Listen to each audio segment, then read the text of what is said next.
the degree of success for some leaders in some places, or their chances to go through the elections, will depend on how much money they have raised. So democracy has become about money, how much money you raise. I'm a king. Yes. My definition of democracy is not my invention. I'm defining it based on what we've been told that democracy is. Democracy is about freedom of choice, the kind of life, political life, countries, people, individuals live. It's freedom, it's choice, it's the practice. If that is the case, unless the definition has changed over time, I've never known of any place, if you know or anybody knows will tell me, where democracy has succeeded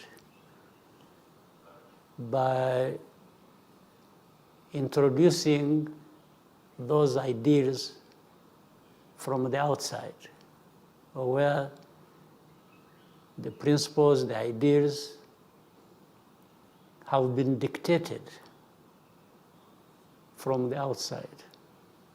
I don't know of any country. It's given a definition these days, and as part of that program, the way that suits people. You may attack somebody else for lack of democracy, as you think. When you have your own problems relating to democracy yourself. But the difference is, these people give themselves the right to question other people or other countries, and for them to retain the right, even if they recognize the problems they have, to be the ones to address those problems. I think there is even double standards. There is even, it's really arrogance. In fact, those who make, where the criticisms originate from, they have strict rules, and they even say they don't want anybody to interfere in their politics.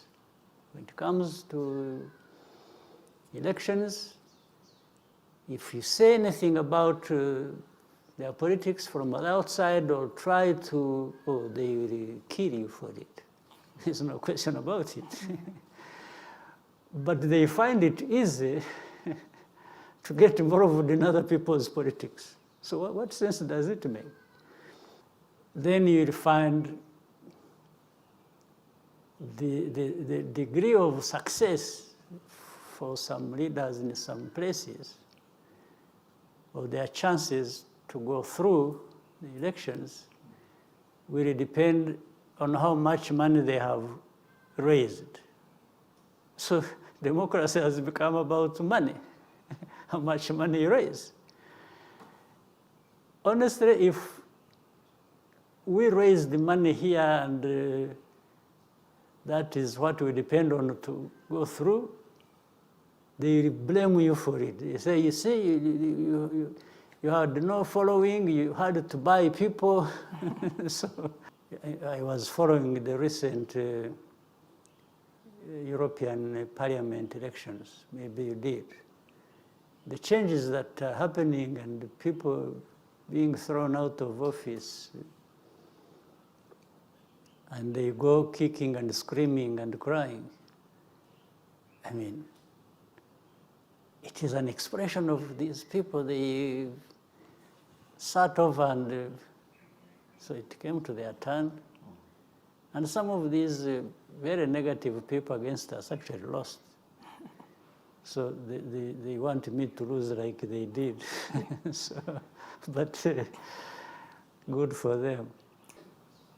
If elections in Africa is not to be trusted, why do you even trust the first term? Yes, even for the first 5 years, you could say, no, you don't deserve it because you cheated or you, or you did this and that.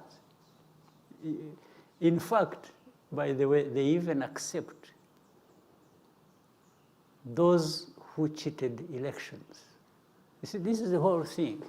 Even when they know that somebody cheated, or actually there was no elections, just somebody declared himself. We have many cases, even in our region. They will be quiet. So is that support for democracy? It doesn't make sense. Most of the things they said just don't make sense. They even make them look ridiculous. Yeah. I always prefer to concentrate on my responsibility and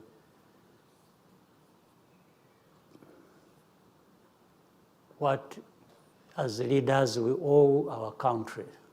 We owe them a lot. Rwanda is not an island.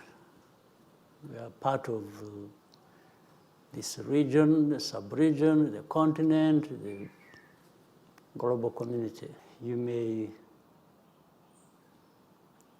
crush somebody physically, but you cannot crush the spirit, the idea, what is right in them.